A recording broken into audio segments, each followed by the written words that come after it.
আপনারা জানেন যে মিথ্যে দিয়ে পাওয়া যে কোনো কিছু এবং অন্যায়ের আশ্রয় নিয়ে পাওয়া যে কোনো কিছু আমাদেরকে জীবনে শান্তিতে থাকতে দেয় না। না শান্তিতে ঘুমাইতে দেয়, না শান্তিতে খাইতে দেয়, না শান্তিতে বসতে দেয়, না শান্তিতে মরতে দেয়। হতে পারে সেটা যে কোনো রকমের সফলতা, হতে পারে সেটা ক্ষমতা।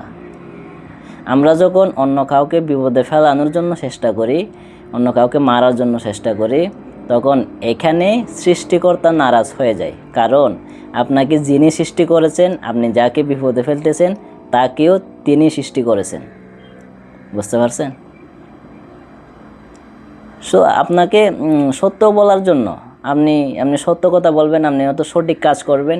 এটা করার জন্য আপনাকে ইসলাম ধর্মের হতে হবে না ভাইয়া। আপনি যে মানুষ এটাই যথেষ্ট। ম্যাটার করে না আপনি কোন ধর্মের, হিন্দু, বৌদ্ধ, বুদ্ধিস্ট, অন্য জাতের, ম্যাটার করে না। আপনি মানুষ, এটাই যথেষ্ট। জাস্ট আপনাকে মানুষের মতো মানুষ হতে হবে।